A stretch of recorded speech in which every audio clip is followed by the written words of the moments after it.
I, good fellow, am the gangsta nerd, and this is the sauce for AEW Dynamite, February 10th. Let's get started. Now this is how you start a wrestling show, with a wrestling match, a good one. They start off with Darby Allin defending the TNT Championship against Joey Janela, and I was loving it. Awesome start, we got a lot of flying back and forth, but the best part was the finely tuned technical wrestling you seen going on at the very beginning. Switches around, pulling around, the arm hammer lock did where they both reversed it at the same time. It was great.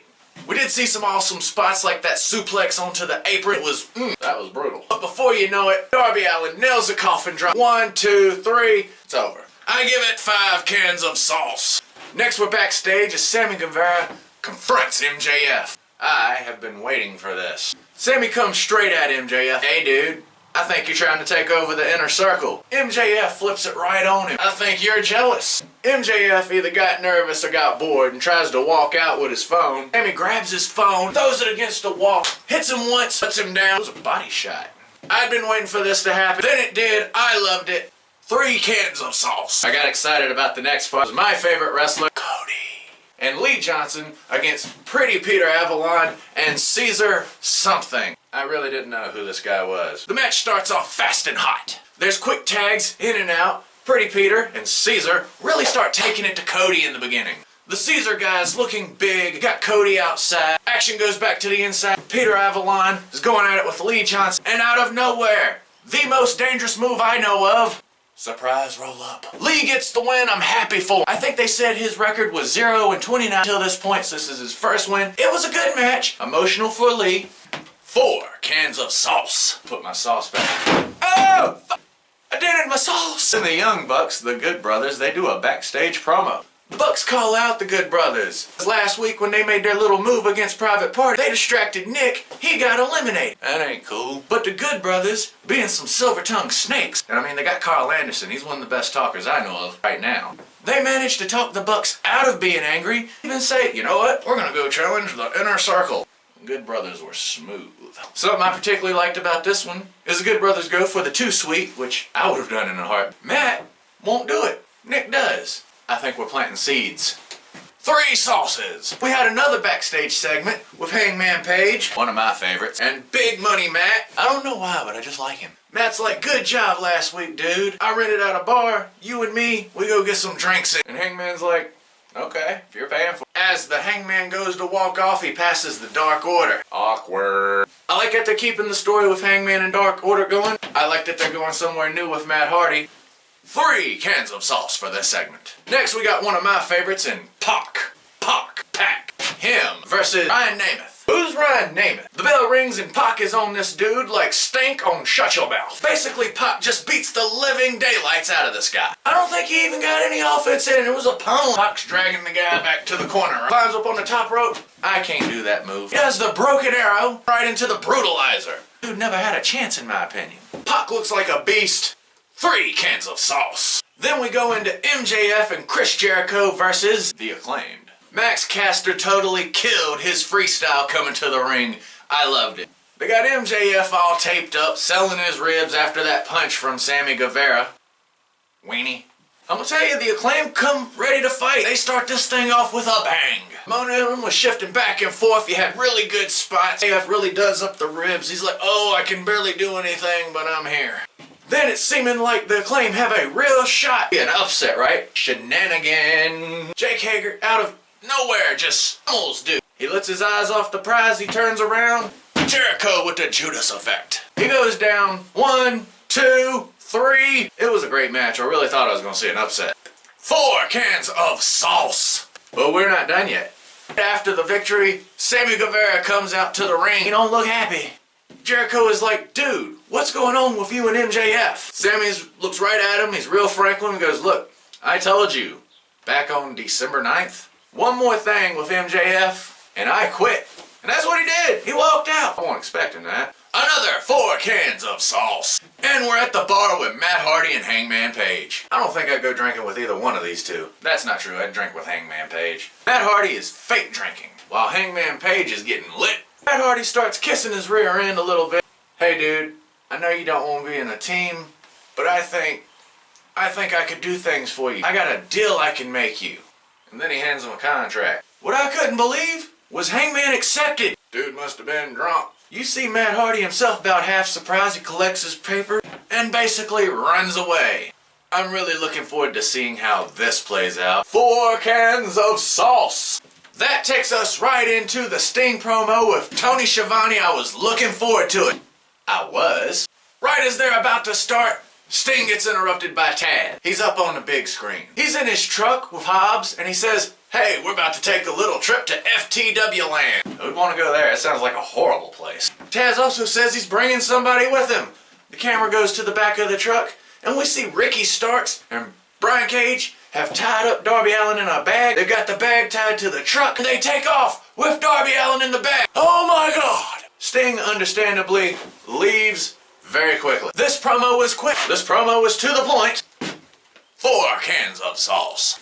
Then they had a Kenny Omega promo on a golf course. I don't think I've seen anything in wrestling done on a golf course. Alex Marvez is like, dude, what are you doing? You got a match with Mox. You got a team with Kenta. He don't like you. Shouldn't you be preparing? And Kenny Omega has the perfect answer. He goes, this is professional wrestling and I'm the best in the world. Good answer. He won't worry about it. The whole thing, it was more of a, nah, 2 cans of salt. I actually got excited about this one. Thunder Rosa versus Layla Hirsch. Both of these women are good. I'm expecting 5 cans of sauce on that. And I won't disappointed. The start was great. A lot of good moving around. I think Thunder Rosa is so good. I really do. I also think Layla is the future. She's young, she's still learning, and she's already in AEW performing on national television. Are you performing on national television?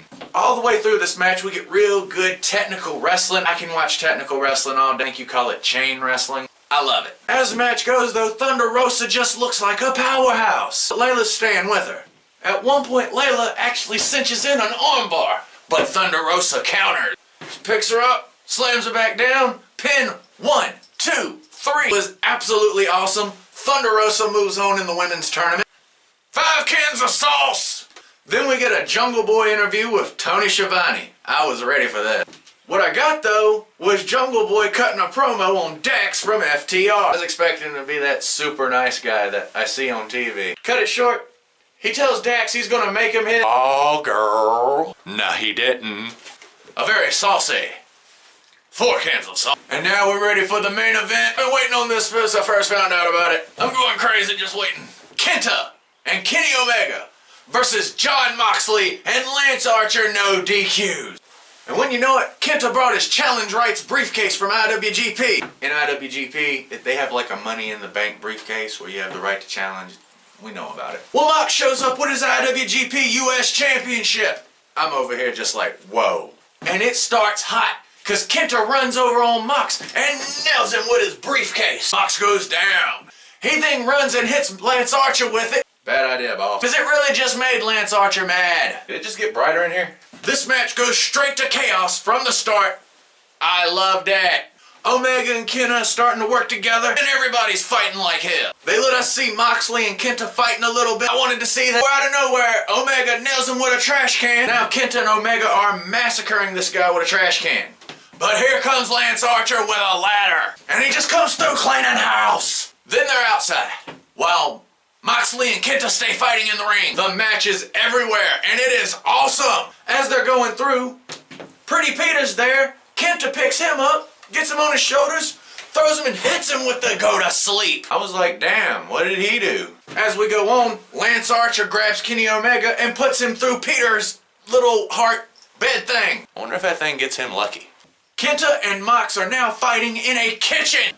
They slam each other on stainless steel, and Kenta's got Moxley in a submission, right? But out of nowhere, Lance Archer shows up with a box of potatoes. Everybody gets potatoed. Smart Mark reference. Jon Moxley and Kenny Omega start fighting back to the ring. Jon Moxley is really using his environment. That means hitting Kenny with whatever he can find. But Omega manages to hit Moxley back and put him on a table, right? While that was going on, Lance Archer and Kenta are up near where they do commentary. Lance has Kenta up in the powerbomb, and he's gonna put him through the table. Kenta slides out. He looks, and like out of nowhere, runs and does a flying coup de grace. I hurt my foot. Moxley almost through a table. I was like, crap. Well, here comes Lance, and he starts beating Omega back to the ring. It looks like Lance Archer has him. And then here come the Good Brothers. But Lance handles them, right? They don't even get close. Kenta shows up, and he got handled too. Jake the Snake Roberts, who comes to the ring with Lance, puts down Carl Anderson. I remember being there like, hey! And Luke Gallows put Jake down. Sad face. But then Jon Moxley shows up with a spiked bat.